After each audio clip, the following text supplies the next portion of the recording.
But I think once you hear the story from start to end, there's a clear throughput of thought that goes into it. Okay, I'm ready. So that crypto has that potential to provide good, not into the near future, but into the far future. And then you're also giving some crypto medicine on top of it. Right. Here we go. I love this. All right. Leading asset, and as the report mentioned, had tremendous And on growth. was EigenLayer. Yes. Public enemy number one. And it's not what you're expecting. It is. And strategically, I haven't seen the numbers yet, but I'm expecting them to be very impressive. definitions elaborate on this restaking, staking. Looking forward to that.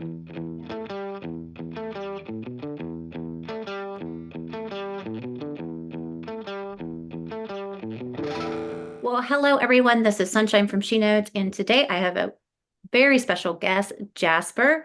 You may know him as Jasper, the friendly ghost on Twitter. That's how I know him. All I know is that I follow his posts and I've been dying to get to meet him and interview him today. So thank you for being here, Jasper. Thank you for having me. I love what you're doing with this series and trying to get more people involved. Ultimately, what has attracted me to Rocket Pool and has kept me going all these years is the community portion of it. And you are just a shining example of that. So, Oh, well, thank I'm you. so happy to be here. Yeah, the community is really wonderful. I really have enjoyed interviewing everyone, and they're just very innovative. They're thinkers, and they all specialize in different areas, which is great. Right, right. So I know you are a Rocket Pool community advocate. You were the former pDAO. Mhm. You're also in med school. That is correct. That's correct. So what year are you? First year medical student. First Yeah, year. Okay. exciting. That's awesome. So I've been in healthcare for 20 years. I'm a nurse Wow. practitioner. I work in kidney transplant and living Mm, kidney donation. So hmm that's hmm kind of my background. But tell me a little bit about yourself, how you got into DeFi, how you got into the Rocket Pool community. There's a comment people often give me is how do you tie all your things together? It seems so disparate. I did was a philosophy undergrad, crypto part-time hobby, and then medicine full-time. Well, currently part-time, but it's doesn't seem to add up. But I think once you hear the story from start to end, there's a clear throughput of thought that goes into it. Okay, I'm ready. So where do we begin? I think it's the best time to start was when I was in high school. I was in my high school economics class, and in the news at the time was the Panama Papers. I was sort of like a know-it-all type of student who didn't really want to do schoolwork and wanted to just read about whatever they wanted to and do that kind of stuff. Mhm. So while my teacher would be like talking, I would be there sitting reading about the Panama Papers and updates on that with the ICIJ. And that sort of was like the first time I was awoken to the realities of the world and, how our financial system worked and who these disparate players are that are kind of hidden from the limelight. It was also around that time that Bitcoin first broke $1,000 since I believe 2013. So those two things in conjunction began that seed of thought in me of like how does our world work, for lack of a better term.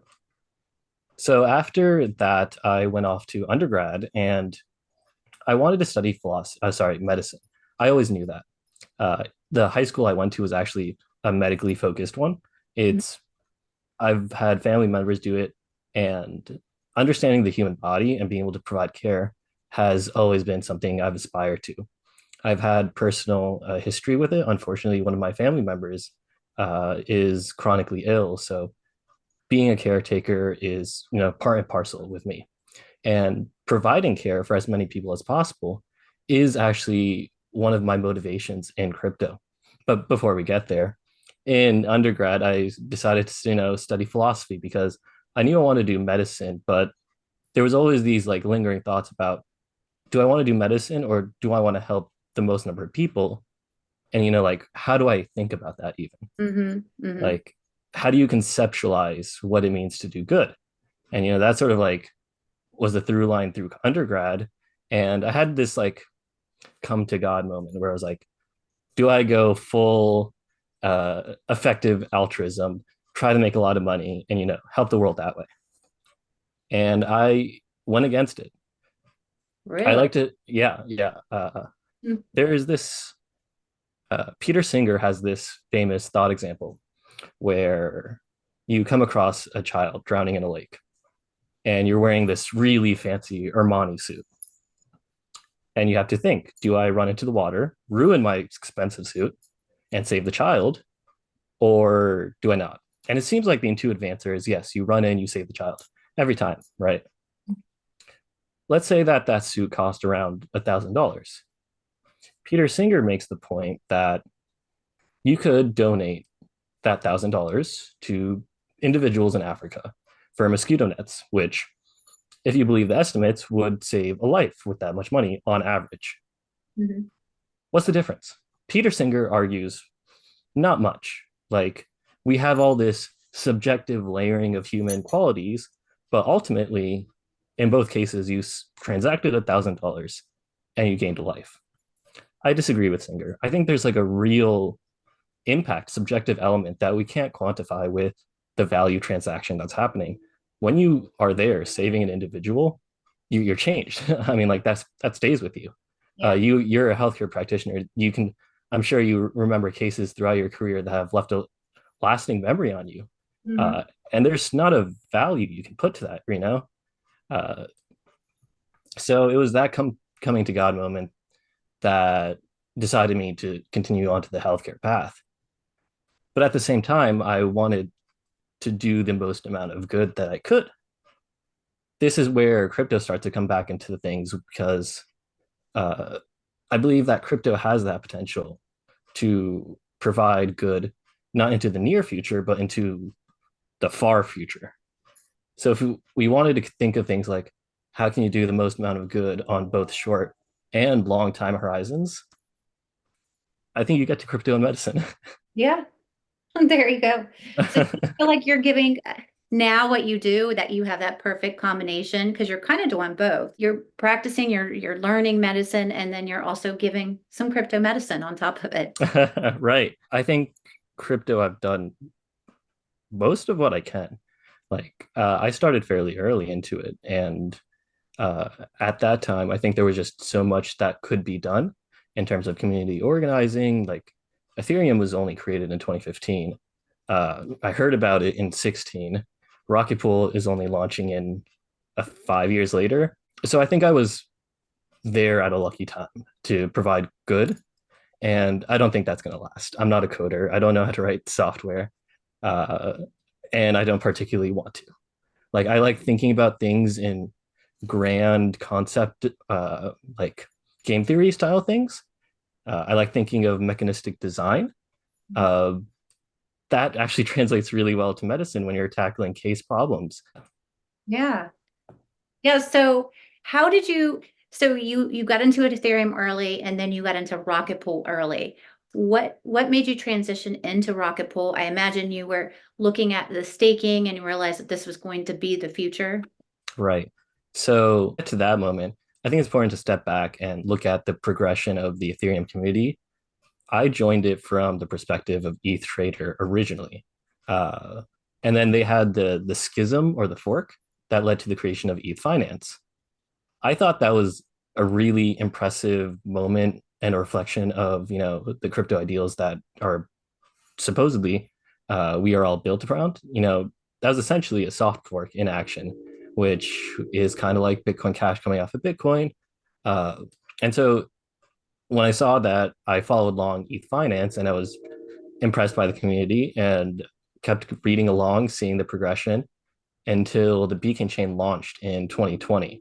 That's when I started to really pay more attention. That was also the year of COVID, so I had some hard downtime, and I was finishing up undergrad and starting a post baccalaureate. So in general, I had a bit of more time to think about this stuff. Uh, and yeah, so the e-finance fork happens, and then the Beacon chain launches in 2020. And then the community starts organizing around ETH Staker and talking about how this chain can, uh, flourish. Originally, before the Beacon chain went live, it had to hit 750,000 ETH deposits, I believe, in ETH. Mhm. And there was a worry at the time, like, we might not hit that. And here we are all these years later with tens of billions of dollars in stake. It's kind of funny to think back, oh, will we hit kind of what Ethereum can sometimes take on in a week or a month? That then led to, I think one of the best periods for Ethereum culturally, because there wasn't a lot of centralized activity in the staking world. It was a lot of people doing it themselves and figuring it out together. Mhm. So that really caught my attention. And then, the shining example of that was the Rocket Pool community, where you had betas and test nets way ahead of time. And it was kind of like the first step in for me with the proper world of Ethereum.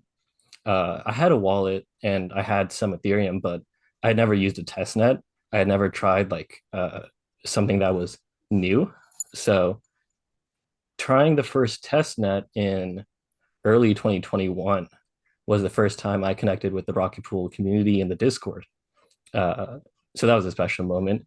And, it's just been history since. I Mhm. think one of Rocky Pool's strength is that knowledge of the Rocket Pool ecosystem tends to be useful elsewhere. So people in the Rocket Pool ecosystem are like trained experts in Ethereum and then like ninjas elsewhere wherever they go. Uh, and so I think that comes from that early ethos of learning together from the ETH finance community. There's a Okay. huge just like Venn diagram overlap. Yeah, their Discord is magic. Just to be able to pop in there and ask a question and then to be able to find the answer so quickly and for a community to be so helpful, it's amazing. Right, right. Some That's that really aha. amazing individuals. Really, this is magic. Well, let's get into some DeFi. I'm going to share my screen with Sweet. you. Okay, here we I love this.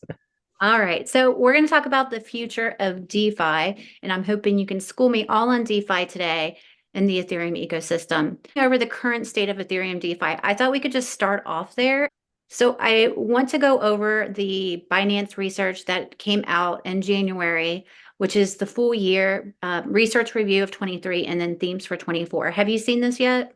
I don't believe so, but I have read similar types of reports, and I've read Binance research in the past, and it has been quite good. Sorry. Great. So I've kind of just pasted some summaries to make it Hmm. really easy to read here. So in the beginning of the summary, I'm just highlighting everything on the Ethereum ecosystem and then staking DeFi.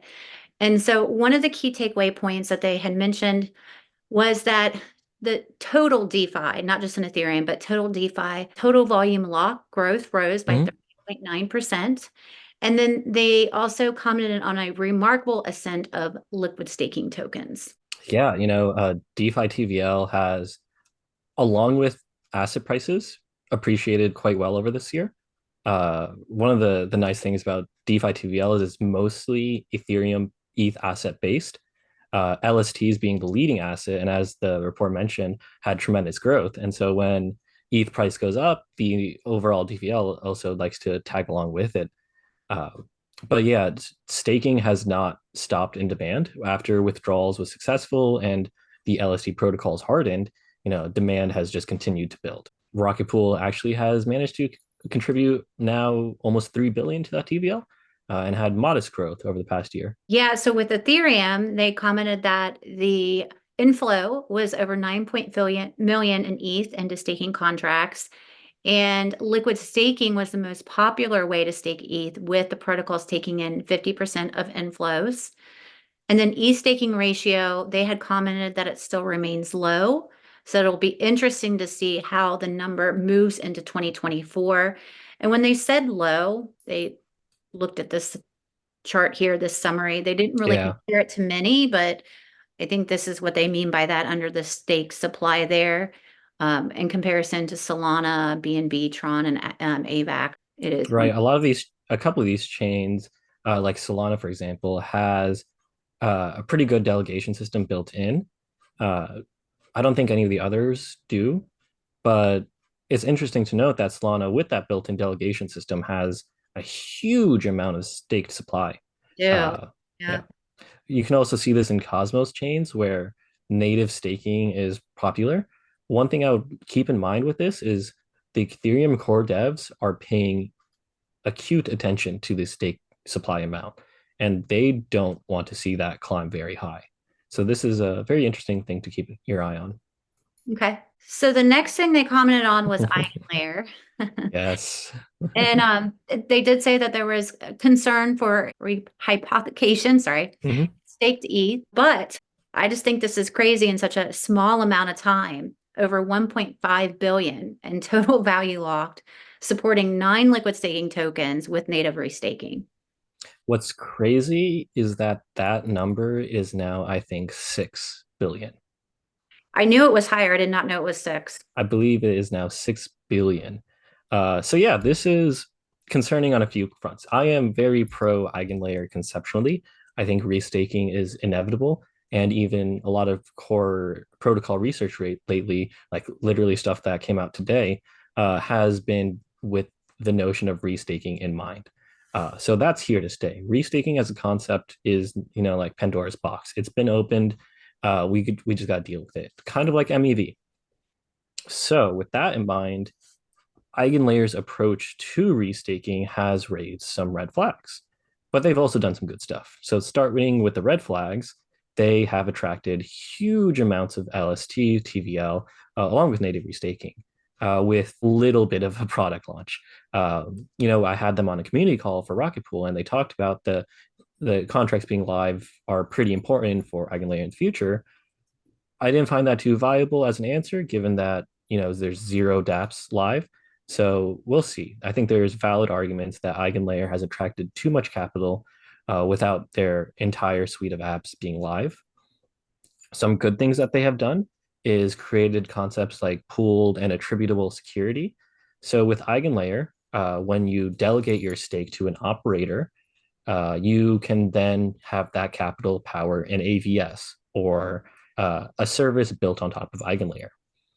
These services have what essentially pooled security. They have capital that's being bonded to multiple different services. Like if that node operator you've delegated to is doing a data availability layer, an oracle, and a sequencer, that capital is protecting 3 different services.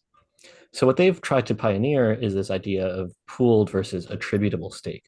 So you can have attributable stake, which is different, which is bonded purely to the service. So the bridge, for example, if you have $1 billion in pooled security plus 5 billion in attributable security, that attributable portion cannot be slashed when other things in the protocol go down. This is a bit in the weeds, but uh, the TLDR is that EigenLayer has acknowledged that some of their concepts can be bad for Ethereum health and are trying to find ways to incorporate the restaking without those damaging effects. It's really going to be a wait and see. And it sounds like it's good until it's not. Yeah, it's sort of like hopefully not a wait and see and that something goes bad and then we all wake up.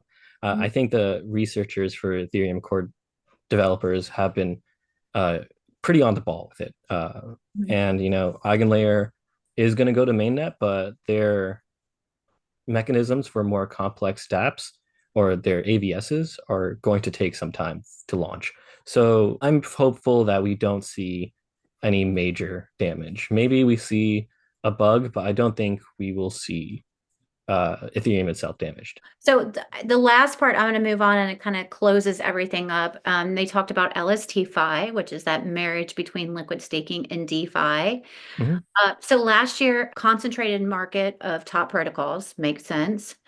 But in comparison to the last statement that they made, we expect this to change as new projects enter the market. And then this could cause a potential tailwind giving low staked ETH percentage. Hey, uh, LSTFi is a pretty broad market because it's sort of the idea of just taking everything that you can do with ETH in the ecosystem and just allowing it to be used with liquid staking tokens. Just today, Liquidity, which is one of the OG lending protocols that is permissionless and immutable, announced their next iteration, which will essentially be LSTFi. They will allow liquid staking tokens as collateral. So I definitely see the continuation of ETH and liquid staking tokens become synonymous within the DeFi realm. And then as for the idea that the top projects become diluted, I think that's an interesting claim, and really comes down to sector by sector specifics. For example, AthenaFi is a LST based stablecoin. It's focused only on stETH, which was pretty dominant early on. However, Mountain USDM, I believe, is a treasury backed product that has been growing relatively faster. So LSTFi is definitely important, but there are cases where ETH and ETH like assets just aren't enough. And I think real world assets is the key example here. All right. So next here, I want to go I just listed the top 18 projects. So like you were kind of saying, this market is just moving so quickly. It's Yeah. really hard to keep up. I wanted to get kind of your overview of these top projects. And you tell me, obviously Rocket Pool, I want you to talk about Rocket Pool, but are there any other projects in the top 18 that you've looked at that you can talk about? Yeah. Let's start with, public enemy number one. And it's not what you're expecting. It is Oh, not. It is not not Lido. Lido. It's not. All right. Public enemy number one is currently rank 11. Liquid Collective. Liquid Have you Collective. I don't know Li- anything about Liquid Collective. Please tell me. Liquid Collective is sort of like LSTs for institutions. Their whole mantra is KYC LSTs. So they want to sort of like usurp CBETH Mhm. and become uh, the de facto stablecoin that is regulated and accepted by sort of like the US legal system.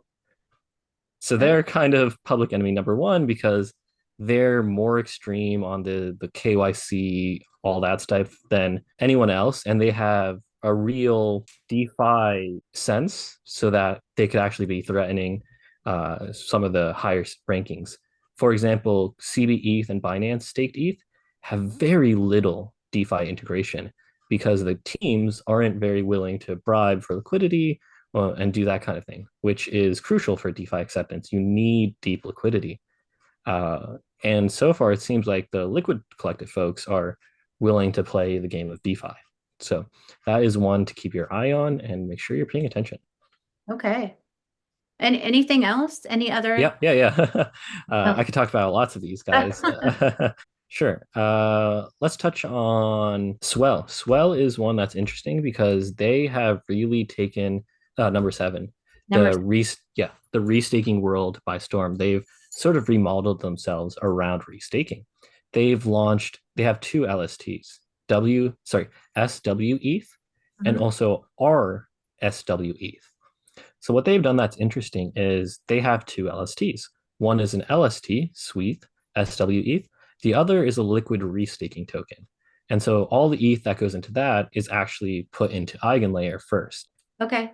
Yeah. So they have a dual approach to this, where they Mhm. have two fully isolated products. And I think that that's a pretty good approach. They're also currently doing a huge airdrop farming campaign because their token is not live. So if you hold the Sweeth token or the RS Sweeth token, you will be farming what they call pearls. Uh, Hmm. in terms of ethos, I think they're decently aligned Mhm. uh, in that they post good stuff about client diversity. However, they are still a permission set of validators. They do claim plans to decentralize. However, I will believe it when I see it, kind of thing. Okay. Okay. Interesting. I think And it's also I was going to just say, is there any ones that aren't on here that you're looking at for solid projects? that's not on this list. Mhm. Yeah, one that comes to mind is Diva. So Diva staking is designed to be DVT from the ground up with instead of users, sort of launching validators with their ETH, they're given shares of a DVT committee. Mhm. It's great people. It's worth knowing that Diva, their system relies on DVT completely, but you still will have to provide an economic bond. And they currently haven't released the specifics of that. It is hopefully going to be as low as one ETH of a bond, but we still need to see the finalized details. Yeah, I think it's coming out soon, and my understanding is that it will be one ETH, but we'll see. Hopefully, and hopefully it's safe. There have been some concerns in the past with uh, DVT in that the approach, for example, Lido is taking relies on a trusted party in each DVT committee for key generation, I believe. Uh, so I hope they do it in a way that doesn't have any of these centralized trade-offs, and I look forward to it. Yeah. All right. So I thought it would be good to ask you, can you walk us into the steps of creating rETH through Rocket Pool and how that's utilized and how the collateralized mechanism is in place? Sure. It is a little bit confusing because we use what's called a deposit pool, and the process of minting rETH is very different from pretty much every other LST on this list. So the way to think about it is node operators, there are two parties in this world. You have node operators and you have liquid stakers. For the majority of protocols, uh, the node operation is completely centralized. They ignore that side of the equation and focus fully on just one side of the market.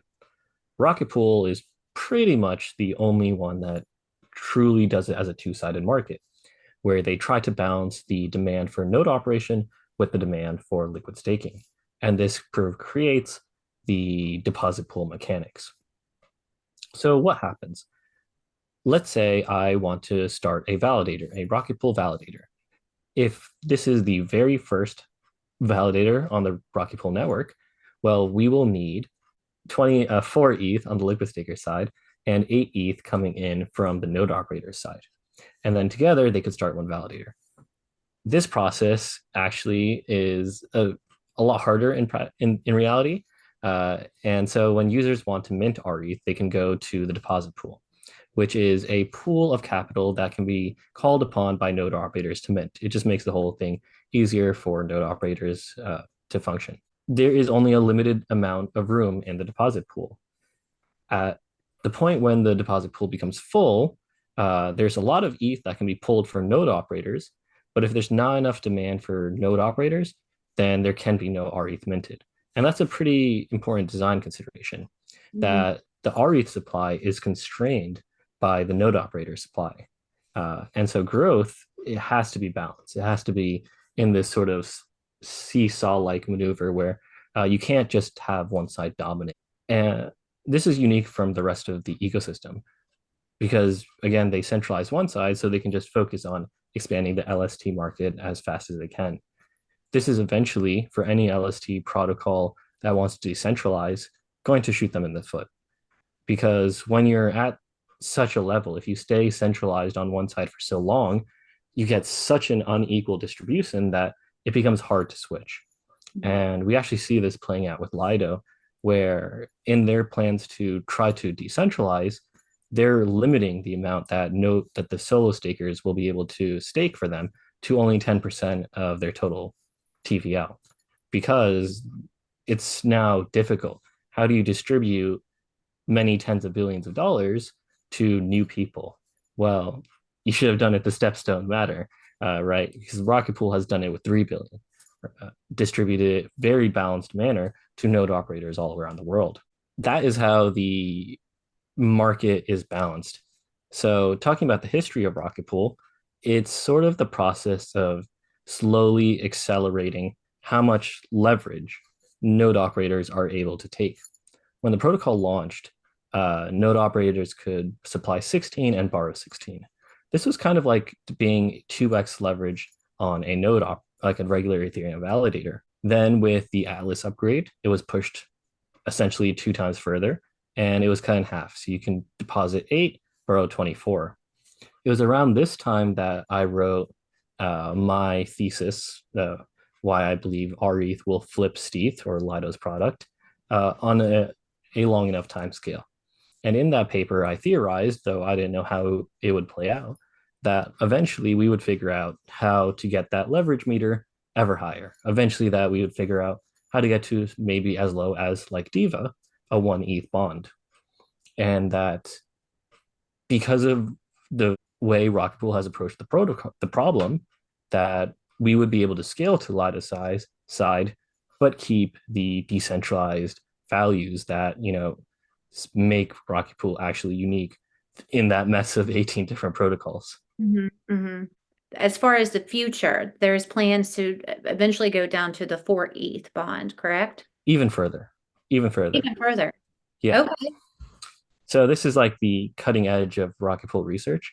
Mhm. The notion of sublinear bonding. I You would have don't to think have that liquidity though, right? Like you would have to be able to even it out. You would have to do it pretty slowly and strategically to. so. Yes and no. Yeah, mostly yes. Mhm. The good thing is, it seems like rETH demand is a lot easier to find and scale than node operator demand. Historically, That makes complete sense. yeah, yeah. Historically, like the pot of people that want to be liquid stakers is huge, and the pot of people that want to use Rocket Pool to stake is huge. And we've always, for the vast majority of history, traded at a premium. Like rETH has been in such demand that people are willing to pay above market prices to get access, which is kind of irrational a lot of the time. Yeah. But it goes to show that the problem seems more concentrated on the node operator side of things than it is on the rETH side of things. Mhm. But but you are totally right. Like if we just completely ignore rETH, it won't grow to tens of billions of dollars. And there are plans in store to make rETH attractive as we make node operation more attractive. One of these is making sure that node operators that are overly delinquent, like that have 70% effectiveness, actually, pay reparations to rETH holders. When you are one of these leverage node operators, like if you're running LEB4s, every time you cause a loss for the protocol, it's amplified on rETH holders. So every day of downtime that you experience, the majority of the effects are felt by the rETH side, not by the node operator side. And so there's plans to change how that works so that rETH is more protected, which will benefit rETH's APR. Okay. All right. But on the sublinear thing, on the scaling thing, the whole idea is that instead of every validator being like independent from each other, we can connect all the validators a node operator has and sort of spread out the collateral. So instead of all these silos of capital, it's all just one network.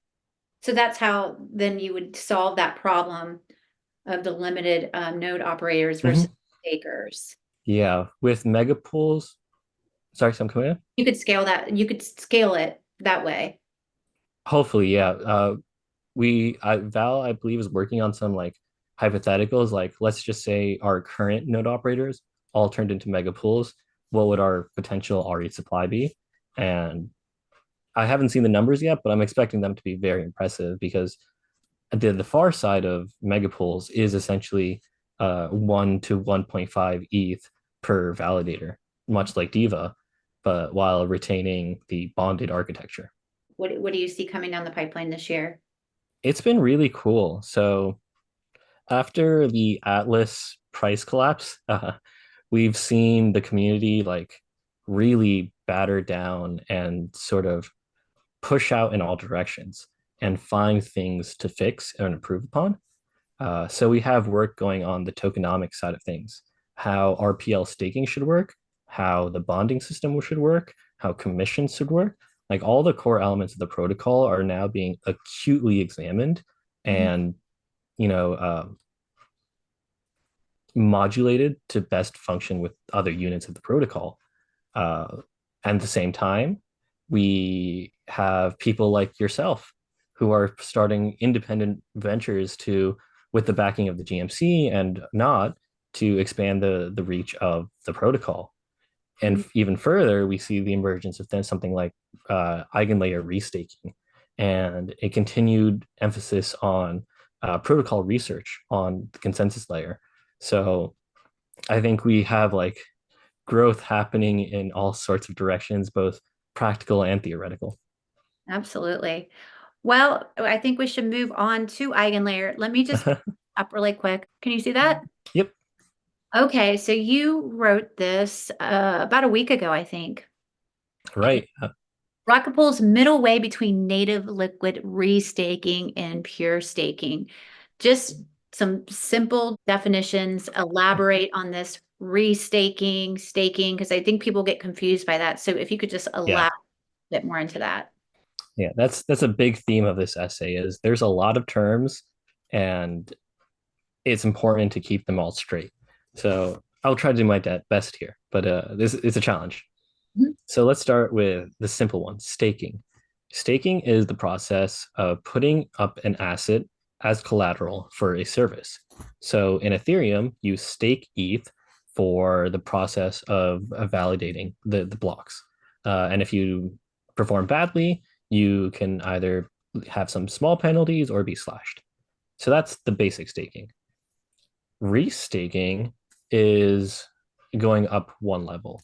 So you have an asset that is being used as collateral for a service, but then you take it and then you do that again and you use that asset as collateral for something else. So in the context of EigenLayer, generally what is meant is the first step staking is taking your ETH and converting it to an LST. That's step one. And then restaking is taking that LST, like an rETH or a stETH, and then allocating that or delegating that to a new service within EigenLayer. And so EigenLayer is the network of these restaking services or things you can do with your LST, this already staked product. So those were the basic two, but Mhm. then there is a variety of categories more detailed. Uh, so the next layer down is liquid restaking. So an LST is a token, or sorry, a coupon for that process of staking. You Mhm. have your rETH, which you can then go convert for your original ETH. In much the same way, there are now LRTs, R like pirate. Uh, these LRTs are similar in that they are coupons you can convert for the underlying LST. What is important to note is that LRTs can enable leverage. When you have something like stETH or rETH, you can borrow ETH against that and then stake again. This is commonly known as hyper staking, leverage staking, or folding. This strategy actually attracted billions of dollars of capital in 2021 and led to the famous stETH collapse later that year, or sorry, in 2022, where stETH had a 10% depeg. This is the big concern with EigenLayer to me. It is involved with the leverage that people can get on liquid restaking tokens. Why is it an issue? When you had leveraged stETH collapse, Ethereum as a network wasn't majorly affected. The security of the network pretty much didn't budge. However, the same probably would not be true if we had the same kind of collapse with an LRT. Let's imagine you have a bridging network that's secured by EigenLayer. And let's imagine that EigenLayer is dominated by this one popular restaking token. Let's call it uh, just LRT. This LRT is so popular that it's decently liquid. People are able to borrow against it, use it in DeFi. Well, people do.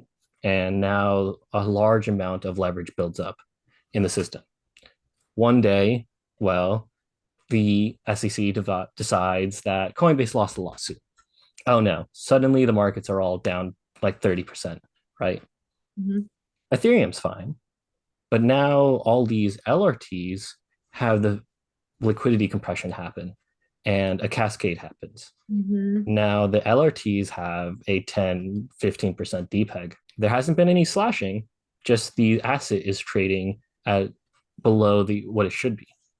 In this situation, you get a withdrawal loop where people will try to withdraw assets from EigenLayer and reduce the overall security of applications built on top. This is a concern that developers at EigenLayer have shared, and they have this thing called a risks FAQ, where they talk about why lending protocols should not accept LRTs, that they would introduce instability risks to protocols built on top of EigenLayer, but ultimately LRTs are just ERC20 tokens, and there will be markets out there that develop where people will find leverage, people will leverage against it, because if the yields are decent, if the yields are high, uh, people will find ways to exploit it even further. Hmm. So yeah, to me, that's the big risk. Then Yeah. there are more mercurial risks. Uh, Valdorf of the Rocky Pool community, I would probably say one of his biggest concerns is that EigenLayer threatens the decentralization of Ethereum. And this is a serious one. In my mind, I view this problem as ultimately one inherent to the idea of restaking. Like you can take EigenLayer or the protocol out of this and just wonder about, okay, we have this concept, restaking. Is that going to lead to the centralization of the Ethereum proof of stake system?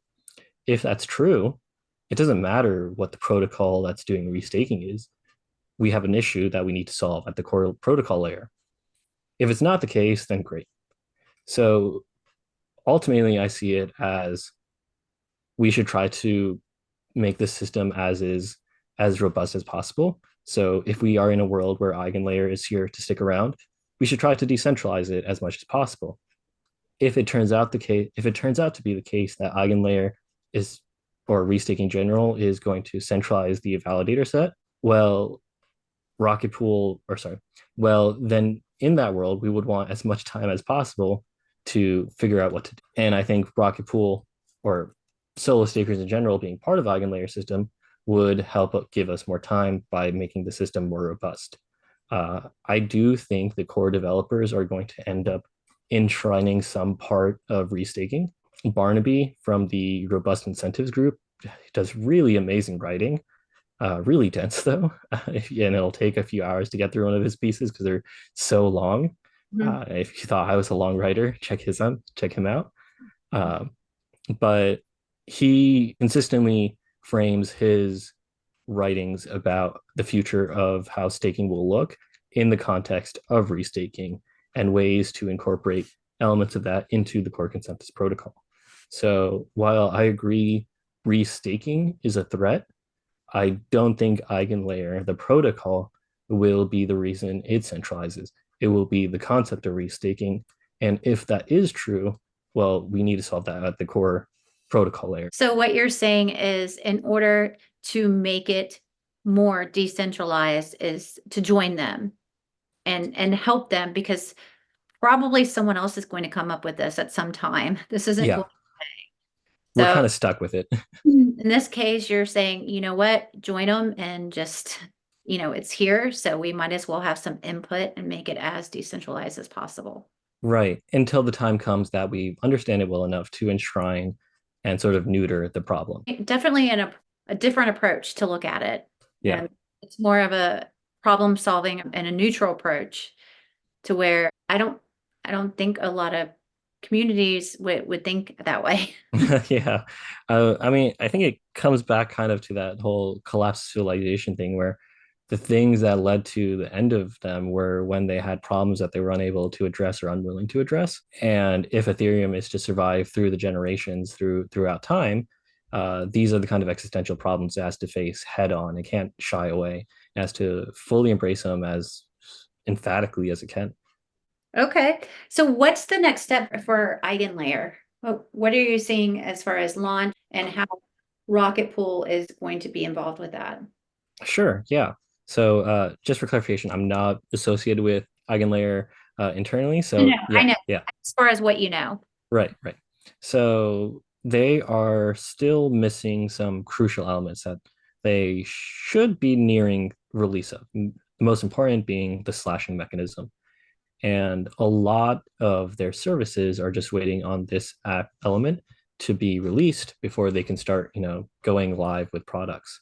Mhm. So the slashing mechanism, I think it is challenging because we don't have, excuse me, EIP 4788, the beacon state root. Mhm. live.